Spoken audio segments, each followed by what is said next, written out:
আমি জানি সন্নিতাদি তোমার ঠিক কোথায় লাগছে। কোথায় লাগছে? কোথায় লাগছে? এই যে আমি যাকে বাবা বলে ডাকি তিনি বলেছেন যে আমার ব্যবসায়িক বুদ্ধি তোমার থেকে বেশি, আর তাই তুমি এত কমপ্লেক্সে ভুগছো। তারপর থেকে তোমার এই কিসের ব্যবসায়িক বুদ্ধি তোমার? কিসের ব্যবসায়িক বুদ্ধি তোমার তিথি? নন্দন ব্যানার্জির জায়গায় বিজনেসে আমি আছি, ওনার জায়গায় বসেছি। ওই সিংহাসনটা আমার তিথি, ওই বিজনেসটা আমি রান করাই। তাই আমার নেওয়া প্রত্যেকটা ডিসিশন এই কোম্পানির জন্য বেস্ট ডিসিশন হয়। তাই নাকি? তাহলে হানিমুন কেক যে আমি লঞ্চ করতে বললাম তার এত সেল কি করে হলো? কি করে হলো? টার্গেট পেরিয়ে গেল কি করে বলো? কি করে?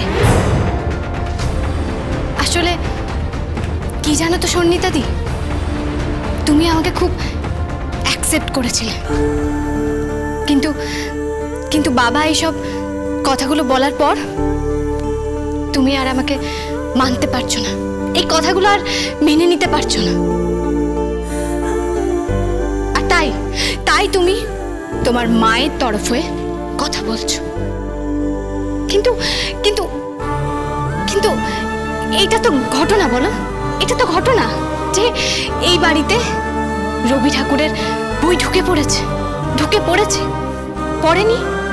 পড়েনি বলো? গীতবিতান শোভা পাচ্ছে রুচিক ব্যানার্জির ঘরে। সঞ্জয়িতা আছে এখানে, এসে পড়েছে। শক্তি চট্টোপাধ্যায়, সুনীল গাঙ্গুলি, শীর্ষেন্দু মুখোপাধ্যায়ের বই আছে এখানে। জীবনানন্দ দাশের কবিতার বই আছে। ভাবতে পারছো তুমি?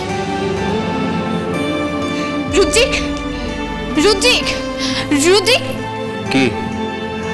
আমাকে একটা কবিতার লাইন বলুন তো। কোন কবিতা? হ্যাঁ বলুন না, যেটা আপনার মনে হয় বলুন। হ্যাঁ সব বলতে পারবো, মাইকেল মধুসূদন দত্তর কবিতা বলতে পারবো। শোনো, দেখো, মধু কবির কবিতাও জানে রুদ্রিক ব্যানার্জি। জীবনানন্দ দাশের কবিতাও আছে ওর কাছে। বাংলায় গান গেয়েছে ও, শ্যামার নৃত্যনাট্যে বাংলায় গান গেয়েছে। আমার জীবন পাত্র উচ্ছলিয়া গেয়েছে ও। পেরেছো তুমি কখনো? পেরেছো? হ্যাঁ, আপনি পেরেছেন কখনো? আমি পেরেছি, আমি পেরেছি। সাজিয়ে গুছিয়ে দিয়ে যাব এই সংসারটাকে। প্লিজ দয়া করে নষ্ট করবেন, প্লিজ।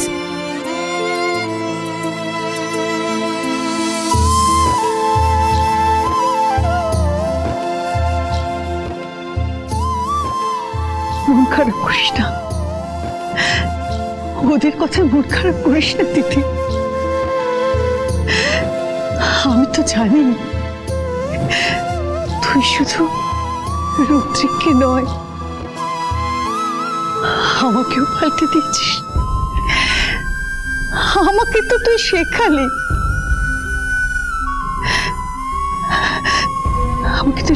না নাতিকে কোলে বসিয়ে রূপকথার গল্প বললে সে গল্প কত ভালো হয়। আর ওরাও শিখে ব্যঙ্গমা, ব্যঙ্গমী, পক্ষীরাজ ঘোড়া, তেপান্তরের মাঠ।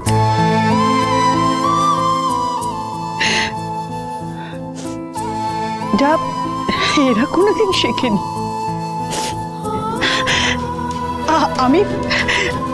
আমি তোকে কথা দিচ্ছি দিদি, আমি যদি বেঁচে থাকি না তাহলে রুদ্রিকের ছেলে পাবে। যাই হোক, আমি তাকে সর্ষের বালিশ দিয়ে তেল মালিশ করে রূপকথার গল্প বলবো।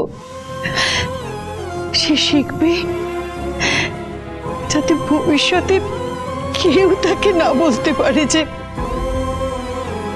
রেখেছ বাঙালি করে মানুষ করুন।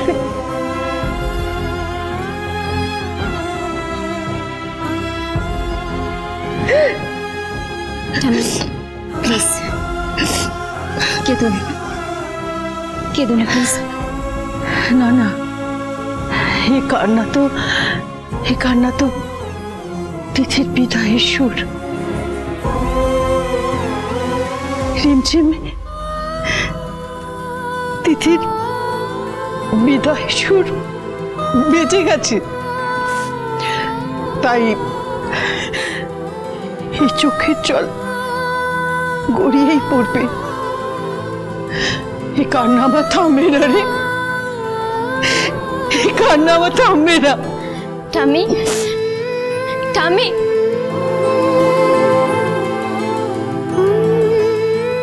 দেখলে শর্মিতা, এই মেয়েটা কিভাবে ম্যাজিক করে এবারে সবাইকে হাতের মুঠোয় করে নিয়েছে, একেবারে একেবারে হাতের মুঠো। হাতের মুঠোয় সব ধরে রাখা যায় মম, কিন্তু হাওয়া নয়, তাই না?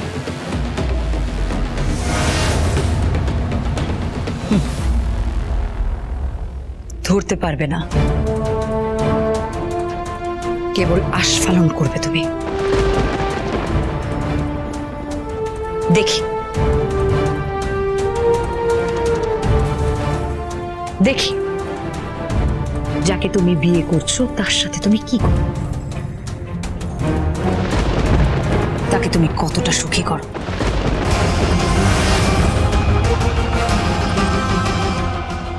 দেখবো।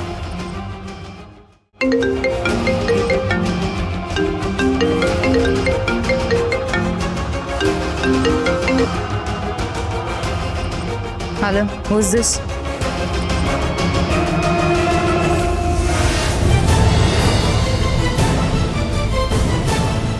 What?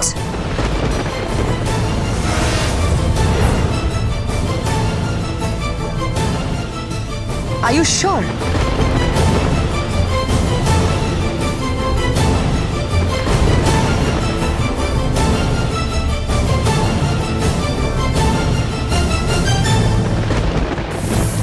কি হয়েছে রে? হ্যাঁ, হঠাৎ কিরকম হয়ে গেলি? কোনো খারাপ খবর? না, তবে তবে একটা অদ্ভুত খবর। কি খবর? আমাদের অফিসে যে নতুন অ্যাপয়েন্টমেন্টস গুলো চলছে for business executive and sales executive post, হ্যাঁ, সেখানে একটা সিভি জমা পড়েছে। কার সিভি? রাজ, তিথির হবু স্বামী।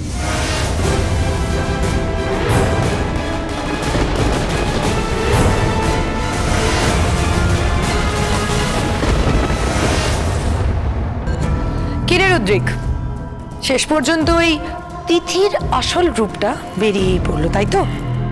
আসল রূপ মানে? হ্যাঁ, ঠিকই তো বলেছি।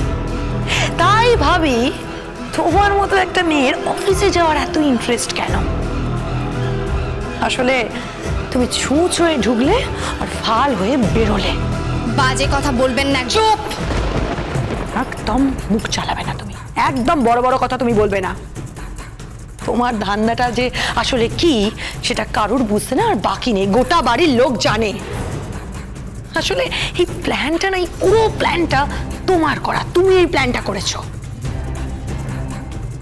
আমি সত্যি কিছু জানি না। আর মিথ্যে কথা বলো না দিদি, প্লিজ। অনেক মিথ্যে বলেছো, আর তুমি মিথ্যে কথা বলো না। এরপর আর কি? এরপর কায়দা করে একবার অফিসে ঢুকে পড়তে পারলে পাকাপাকি ভাবে, ব্যাস তোমার শান্তি, কেল্লা ফতে, মোটা টাকা স্যালারি, সব রকম সুযোগ সুবিধা। আর কি চাই? আপনি কেন বিশ্বাস করতে চাইছেন না যে আমি সত্যি কিছু জানি না? কেউ না করলেও আমি তোমায় বিশ্বাস করি।